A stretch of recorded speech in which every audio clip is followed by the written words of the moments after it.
आप में से बहुत सारे लोगों ने पूछा कि सपोज टू और सपोज में क्या डिफरेंस है। गाइस, यहाँ पर ना डिफरेंस वर्ड यूज़ करना ही गलत है क्योंकि दोनों बिल्कुल अलग अलग टर्म्स हैं। ये बस एक इत्तेफाक है, एक कोइंसिडेंस है कि दोनों की शक्लें आपस में मिलती हैं, भाई भाई लगते हैं, है ना। पर एक्चुअलिटी में दोनों ही बिल्कुल अलग चीज़ें हैं। सपोज टू ग्रामर का एक बहुत ही खूबसूरत सा स्ट्रक्चर है जो 5 तरीक़ों से यूज़ होता है। 5 तरीक़ों से आपको अपने डिफरेंट इमोशंस को एक्सप्रेस करने में हेल्प कर सकता है, आपकी लैंग्वेज को थोड़ा खूबसूरत ग्रूम कर सकता है। On the other hand suppose बस एक वर्ड है, एक वर्ब की फॉर्म में यूज़ होता है। लिमिटेड से यूजेस हैं पर दोनों ही टर्म्स में हमें कन्फ्यूजन ना हो, इसीलिए बहुत ही बारीकी से समझेंगे दोनों टर्म्स को। उससे पहले, मेरा नाम है विद्युषी। ये वीडियो आपको प्रेजेंट करी है ओशन इंग्लिश एकेडमी ने। अगर आप हमारे साथ फ्री में इंग्लिश सीखना चाहते हैं तो आपको फ्री स्पोकन इंग्लिश कोर्स का पूरा प्लेलिस्ट का लिंक मिल जाएगा डिस्क्रिप्शन बॉक्स में। बहुत मेहनत से इंग्लिश सीखते रहें और हमारे साथ आगे बढ़ते रहें। चलिए वीडियो शुरू करते हैं। सपोज टू को बिल्कुल ठीक तरीके से यूज़ करने के लिए बस आपको 2 बातों का ध्यान रखना है। पहला रूल, या तो ये इज एम आर के साथ यूज़ होगा या ये वॉज वर्ब के साथ यूज़ होगा। इसके अलावा आप इसको किसी और हेल्पिंग वर्ब के साथ नहीं यूज़ कर सकते। रूल नंबर 2, इसके साथ हमेशा हमेशा वर्ब की फर्स्ट ही फॉर्म आएगी। तो यहाँ पर सपोज टू एग्जैक्टली कैसे काम कर रहा है, जैसे मॉडल वर्ब्स काम करती है ना, उसी तरह काम कर रहा है। तो आप ये कंफ्यूज मत होना देखकर कि इसमें ईडी लगा है तो ये वर्ब की थर्ड फॉर्म है क्या। कुछ नहीं है, बस जैसे could, would, should modal verbs हैं, उसी तरह सपोज टू भी एक मॉडल वर्ब है। आप इस ईडी को देखकर कंफ्यूज ना हो कि मैं यहाँ पर क्या लगाऊं। आप वर्ब की plain base form, first form use करेंगे। तो सब्जेक्ट लगाएं, प्रेजेंट में बात है तो इज एम आर, पास्ट में बात है तो वॉज वर्ब, उसके ठीक बाद हम लगा देंगे सपोज टू और वर्ब की फर्स्ट फॉर्म। पहला यूज़ देखते हैं। देखिए, जब आपका मूड ऐसा हो ना, आप थोड़े से अफेंडेड हो, गुस्सा हो, नाराज़ हो, तब आप सपोज टू से बहुत इंटरेस्टिंग सेंटेंसेस बना सकते हैं। सिचुएशन से समझते हैं। मान लेते हैं कि आपका जो रूममेट है वो आपके पास आकर कहता है, भाई मैं ना अपने कज़न के साथ शिफ्ट हो रहा हूँ, मैं अब यहाँ नहीं रहूँगा। आपको गुस्सा तो बहुत ज़्यादा आ रहा है, पर आप कह रहे हो यार ठीक है, मतलब मैं क्या कहूँ अब इसमें, अगर आपने डिसाइड कर ही लिया है तो मैं क्या कहूँ। आप ध्यान से देखेंगे तो आप पूछना नहीं चाह रहे हैं कि मुझे बता कि मैं क्या करूं, मैं दूसरा रूम देखूं या मैं क्या करूं। आप बस अपना गुस्सा जाहिर कर रहे हैं। तो उसके लिए आप सपोज टू यूज़ कर सकते हैं शुड ना यूज़ करके। Okay then, what M I question की फॉर्म है, तो क्वेश्चन वर्ड के बाद हेल्पिंग वर्ब आ गई एम और फिर subject. Okay then, what M I suppose to say verb की first form. Okay then, what M I suppose to say now.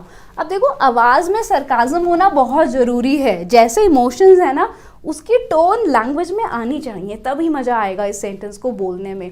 और हो सकता है आपको इसकी इंग्लिश समझ आ गई हो, पर क्या आप इसे बोल पाएंगे? कोशिश करते हैं साथ में बोलने की। ओके देन, ठीक है फिर, what M I suppose to say now. अब मैं क्या ही कहूँ अगर आपने डिसाइड कर लिया है। If you have already made up your mind, present perfect tense.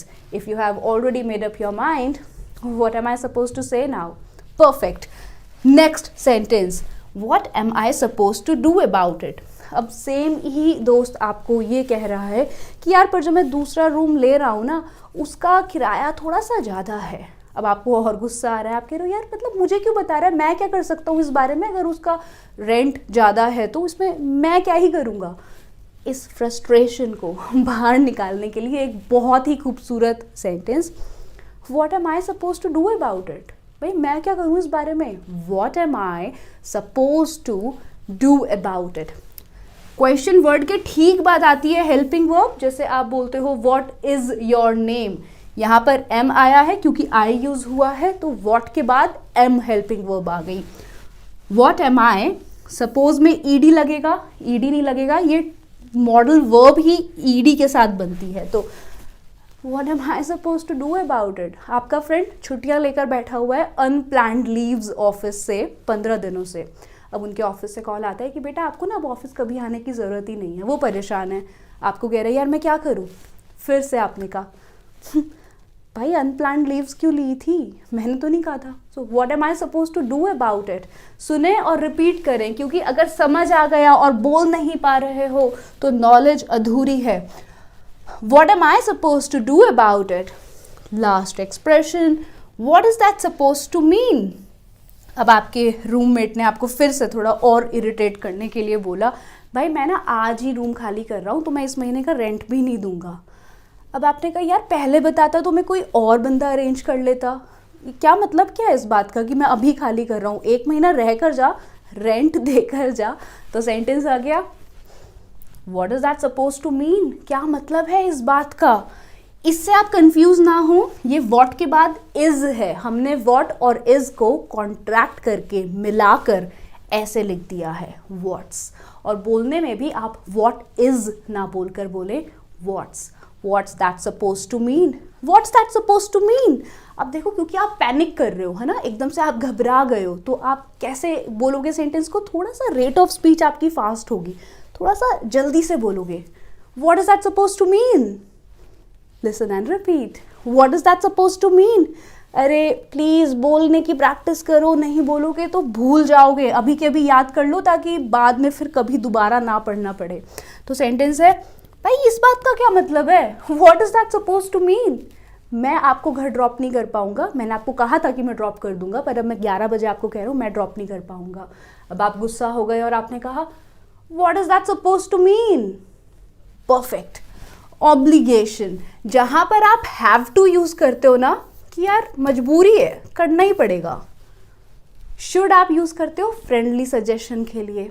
Suppose to आप यूज कर सकते हो कि यार सजेशन नहीं है, ये काम करना जरूरी है, ऑब्लिगेशन है, रिस्पॉन्सिबिलिटी है हमारी. तो आपने कहा कि मुझे ना यार 9 बजे तक घर पहुंचना ही है. 9 बजे तक मेरा घर होना बहुत जरूरी है. सजेशन नहीं है कि मुझे जाना चाहिए, आप कह रहे हो मुझे पहुंचना ही पड़ेगा. तो आई एम, मॉडल क्या है, suppose to. I am suppose to be मतलब होना, कि मुझे घर होना पड़ेगा. This pen doesn't write well, sorry about that. ये थोड़ा कुछ दिक्कत है इसमें, I have to replace it. तो सेंटेंस है, I am suppose to be home by 9, please hurry up.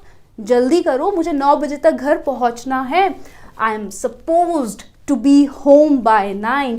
यहाँ पर बी वर्ब है, क्रिया है. बी मतलब होना, मुझे घर होना पड़ेगा. बाय मतलब 9 बजे तक. उससे पहले चला जाऊं तो बहुत अच्छा है, पर 9 बजे तक 100% पहुंचना है. Please hurry up, I am suppose to be home by 9.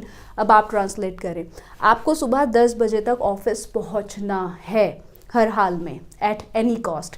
Suppose to word use करके सेंटेंस कंप्लीट करें, नोटबुक में या कमेंट सेक्शन में. You are not suppose to do that, you are not suppose to do this या it. मतलब आपको ऐसा नहीं करना चाहिए.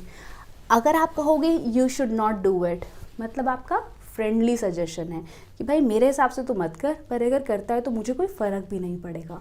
पर अगर आप कहोगे supposed to, you are not suppose to do it, इसका मतलब आप कह रहे हो मुझे फ़र्क पड़ेगा और मैं मानूंगा कि तू गलत है, क्योंकि ये तेरी रिस्पॉन्सिबिलिटी है, तेरे पे ऑब्लिगेशन है कि तेरे को ये काम बिल्कुल भी नहीं करना चाहिए, ये मॉरली गलत होगा. तब आप कहोगे आपको उससे झूठ नहीं बोलना चाहिए. You are not suppose to lie to him. अब आप बनाएं, आपको अपने पेरेंट्स से ऐसे बात नहीं करनी चाहिए. गुस्सा हो आप थोड़ा सा, आप कोई अपने पेरेंट्स से लाउड वॉइस में बात कर रहा है, तो आप कह रहे हो आपको अपने पेरेंट्स से ऐसे बात नहीं करनी चाहिए. Let's see if you could translate it. Okay, third बहुत ही प्यारा यूज. देखो आप क्या कह रहे हो कि जब आप कुछ प्लान करते हो करने का पास्ट में, पर वो हो नहीं पाता है ना. You were planning to do something but it didn't work, वो हुआ नहीं काम. जैसे आपको किसी को कॉल करना था पर आप कॉल नहीं कर पाए क्योंकि देर हो गया या आप भूल गए. तो आपने कहा यार मैं तेरे को कल कॉल करने वाला था पर देर हो गई थी. मैं कॉल करने वाला था, मैं वहाँ जाने वाला था, मतलब मुझे जाना तो था, ये मेरी रिस्पॉन्सिबिलिटी थी कि मैं वहाँ जाऊँ, पर मैं नहीं जा पाया. मैं आपको इन्फॉर्म करने वाला था, करना चाहता भी था पर नहीं कर पाया. इस वाली बात को इंग्लिश में कहने के लिए भी हम सपोज टू यूज़ करेंगे. और सेंटेंस है तो यहाँ पर पास्ट की बात आ गई तो हमने आई के साथ वॉज यूज़ किया है कि मैं करने वाला था. I was suppose to call you yesterday comma दूसरी बात शुरू करने से पहले, but it got too late, या I was suppose to call you yesterday but it got too late. अब देखो, you were suppose to email me the documents, right. अब आप किसी को याद दिला रहे हो कि आपको मेरे को डॉक्यूमेंट्स ईमेल करने थे, है ना, पर उसने ईमेल नहीं करे हैं, तो आप याद कराने के लिए सपोज टू पैटर्न को यूज़ कर रहे हैं। You were suppose to email me the documents, right. आप मेरे को डॉक्यूमेंट्स भेजने वाले थे, है ना, पर भेजे नहीं हैं। अब बच्चा घूम रहा है घर में इधर से उधर, स्कूल नहीं गया है, या आपके हस्बैंड या आपकी वाइफ ऑफिस नहीं गए हैं, तो आप उनसे पूछ रहे हो आज आपको ऑफिस नहीं जाना था क्या, आज तुम्हें स्कूल नहीं जाना था क्या, जो तुम घर में इधर उधर घूम रहे हो। English, weren't you supposed to go to school today? weren't, were not को मिला दिया, weren't। काफ़ी सारे लोग पूछते हैं कि क्या मैं not को you के बाद भी लिख सकता हूँ। रिटन इंग्लिश में 100% आप लिख सकते हैं, पर स्पोकन में आप अपनी टर्म को प्रैक्टिस करें कि हेल्पिंग वर्ब के ठीक बाद ही नॉट को लगाकर बोलें, इससे आपकी इंग्लिश थोड़ी और बेहतर लगेगी। तो सेंटेंस है, weren't you supposed to go to office today? एक बार साथ में बोलते हैं, ठीक है। weren't you supposed to go to school today? weren't you supposed to go to school today? जब तक इस फ्लुएंसी से ना बोलें, बिल्कुल वीडियो में आगे ना बढ़ें, पॉज करें और बोलने की प्रैक्टिस करें। स्कूल नहीं जाना था क्या आज? weren't you supposed to go to school today? weren't you supposed to go to school today? क्या तुम्हें मुझे बताना नहीं चाहिए था? weren't you supposed to inform me about it earlier? क्या तुम्हें मुझे बताना नहीं चाहिए था? weren't you supposed to inform me about it earlier? अब एक सेंटेंस आप ट्रांसलेट करें, क्या तुम्हें मुझे कॉल नहीं करना चाहिए था? क्या तुम्हें मुझे कॉल नहीं करना चाहिए था? पैटर्न इसको यूज़ करें और ट्रांसलेट करने की कोशिश करें। अब वो कह रहा है कि ऑब्लिगेशन के लिए तो यूज़ होता है, पर आप फ्रेंडली सजेशंस के लिए भी, जब आप बस अपनी इंग्लिश को थोड़ा ऐसे ही एडवांस दिखाना चाहते हैं, तब भी आप शुड ना लगाकर सपोज टू को यूज़ कर सकते हैं शुड की जगह पर। जैसे आपको अपने पेरेंट्स की बात सुननी चाहिए, you should listen to your parents. Should को हटा दिया, सपोज टू को लगा दिया और सेंटेंस आ गया, you are suppose to listen to your parents. Next, अब क्या करें हम?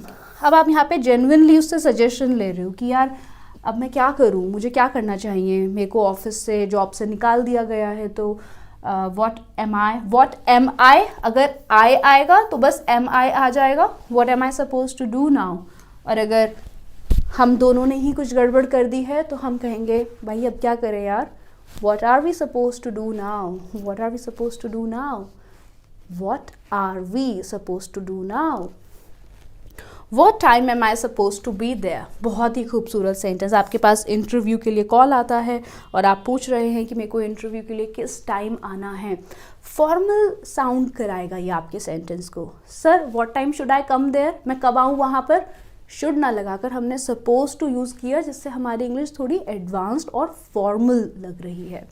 तो व्हाट टाइम क्वेश्चन वर्ड, उसके बाद हेल्पिंग वर्ब है am, what time, am I, helping verb am, what time am I supposed to be there, what time am I supposed to be there। English थोड़ी अजीब है ना, helping verb भी आ रही है और modal verb भी आ रही है, पर we cannot do much about it, we have to understand and learn it the way it is, we cannot make any changes as such। तो बस आप इसको ऐसे ही याद कर लें। कब आना है सर मुझे वहाँ पर? what time am I supposed to be there। अब आप एक सेंटेंस ट्रांसलेट करें, मैं उसको किस समय कॉल करूं? सर मैं किस समय कॉल करूं HR को? Let's see if you could translate it. अच्छा देखो, ये कुछ यूनिक है, फिफ्थ और लास्ट यूज सपोज टू का, कि आप कॉमन बिलीव्स बताते टाइम भी सपोज टू को यूज़ करते हैं। कॉमन बिलीव्स जैसे आप कहते हो ना, ऐसा माना जाता है, ऐसा माना जाता है कि वो इस टाउन की बेस्ट डॉक्टर है, ऐसा माना जाता है कि ये रेस्टोरेंट इस टाउन का सबसे बेस्ट रेस्टोरेंट है, ऐसा माना जाता है। इट इज़ बिलीव्ड भी कह सकते हो, पर इट इज़ बिलीव्ड थोड़ा फॉर्मल लग रहा है। हम दोस्तों के साथ बैठे हैं तो oh she is suppose to be the best doctor in the town. अच्छा देखो, सपोज टू थोड़ा है तो इंटरेस्टिंग वर्ड है ना, कहीं पर फॉर्मल कॉन्टेक्स्ट में यूज़ होता है, कहीं पर इनफॉर्मल कॉन्टेक्स्ट में यूज़ होता है। तो प्लीज़ अच्छे से इसके नोट्स बनाइएगा ताकि आप कंफ्यूज ना हो। She is supposed to be the best doctor in the town। This restaurant, this restaurant, restaurant नहीं restaurant, this restaurant is suppose to be the best one in the city. भाई ये इस city का ना, पूरे शहर का सबसे ज़्यादा अच्छा रेस्टोरेंट है। आंखें बंद करें और इंग्लिश सोचें। This restaurant is suppose to be the best one in the town. अब आप बताएं, ये इंस्टीट्यूट पूरे इंडिया का बेस्ट इंस्टीट्यूट है। ये इंस्टीट्यूट पूरे इंडिया का बेस्ट इंस्टीट्यूट है। Is suppose to be the best. पूरा सेंटेंस कंप्लीट करने की कोशिश करें। और अगर मेरे साथ वीडियो में अभी तक हो तो प्लीज़ लाइक कर देना वीडियो को, और अगर पहली बार वीडियो देख रहे हो तो चैनल को सब्सक्राइब कर देना। इससे ना मुझे बहुत ज़्यादा मोटिवेशन मिलता है कि मैं आपके लिए वीडियोस बनाती रहूँ। अब आते हैं सपोज वर्ड पर। सपोज का मतलब है या तो बिलीव, BELIEVE, बिलीव की स्पेलिंग में मिस्टेक थी, BELIEVE। बिलीव, थिंक, सोचना, गेस करना, अनुमान लगाना। तो मैंने कहा यार मुझे नहीं लगता वो आएगा। आपने कहा हाँ मेरे को भी ऐसा ही लग रहा है। तो आई थिंक सो ना लगाकर आप आई सपोज सो कह सकते हैं। I suppose it was my fault. I think ये मेरी गलती थी। I think it was my fault. जहाँ थिंक लगाते थे, थिंक हटाया, उसका सिनोनिम यूज कर लिया suppose. I suppose it was my fault. I suppose I bothered you. अब आप किसी को 10 बजे फ़ोन कर रहे हो और उसको काम भी बता रहे हो और फिर कह रहे हो यार शायद मैंने ना तुम्हें डिस्टर्ब कर दिया।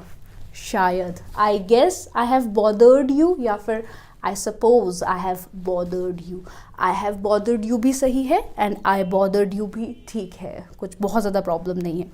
I suppose I bothered you. I shouldn't have called you at this time. मुझे आपको कॉल नहीं करनी चाहिए थी। Let's see if we could translate that. Suppose that they don't come. मान लो वो नहीं आते। मान लो मतलब बिलीव कर लो। मान लो वो नहीं आते, फिर हम क्या करेंगे? Suppose they don't come. Then what we are going to do about it? Suppose मान लो they do not come, then what are we going to do about it?